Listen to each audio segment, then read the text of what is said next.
Hi hello నమస్తే good morning అందరికీ ఎలా ఉన్నారు. సమయం ఎగ్జాక్ట్గా మార్నింగ్ 5:33 అవుతుంది. వాతావరణం అయితే చాలా కూల్గా ఉంది. కొంచెం చలి కూడా పెడుతుంది. వర్షం పడేలాగా ఉంది. ఇంతకు మొదలే కొంచెం లైట్ తుప్పర్లు కూడా పడినాయి. నాకైతే ఇక్కడి నుంచి దాదాపు 20-25 మినిట్స్ పడుతుంది వెళ్ళటానికి. చూడాలి ఈ లోపల వర్షం పడుతుందో లేదో అనేది. వర్షం పడకపోతే హ్యాపీ, నిదానంగా వెళ్ళిపోవచ్చు. వర్షం పడితే కొంచెం కష్టమవుతుంది, మళ్ళీ తడిచి చలి పెట్టి తర్వాత జ్వరాలు వచ్చి. సో ఇట్లా క్లైమేట్ ఇట్లా ఉన్నా కూడా జనాలు అందరూ అయితే పనులకి వెళ్తూనే ఉన్నారు. ఆటోలో చూడవచ్చు మీరు. ఒకటి ఈ రెండో ఆటో అయితే ఖాళీగానే వెళ్తుంది, ఒక ఆటోనే. నాకు ఈ రోడ్డు అంటే చాలా ఇష్టం, ఎందుకంటే రోడ్డు చుట్టూ చెట్లు నాటారు. ఆ చెట్లు కూడా కొంచెం పెద్ద అయినాయి, పూలు కూడా కాస్తాయి. ఆ పూలు కాసినప్పుడు చూడాలి ఎంత అందంగా ఉంటుందో ఈ రోడ్డు అనేది.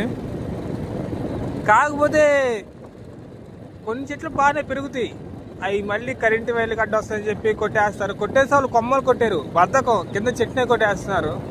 అది కొంచెం బాధ కలిగించే విషయం. రెండో ఆటో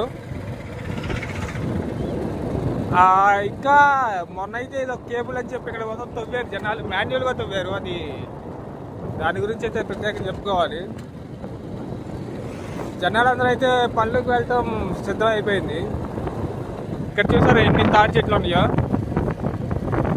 వెదురు చెట్టు వాళ్ళని మధ్యలో చూసారా, గమనించారా?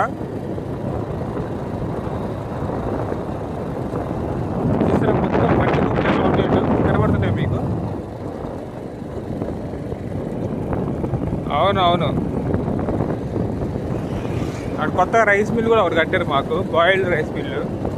అక్కడ వచ్చే దుమ్ము మొత్తం వచ్చి కళ్ళలో పడతా ఉంటుంది. ఆ దెబ్బకి నేను కళ్ళజోడు కూడా తీసుకున్నాను.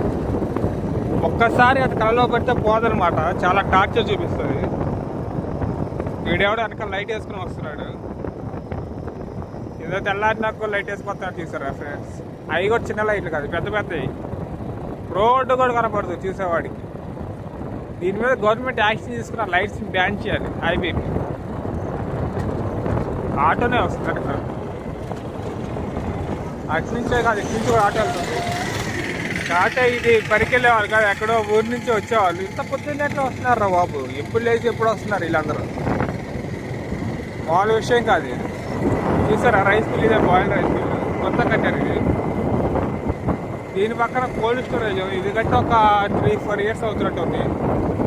ఇవన్నీ మా ఊరు వాళ్ళు. ఇక్కడ పక్కన నిడబానూరు అని ఒక ఊరు ఉంటుంది, ఆ ఊరు వాళ్ళు. ఎవరు వెనకాల స్కూటీ వేసుకొని వస్తున్నారు మరి, చూడాలి. Okay bye friends.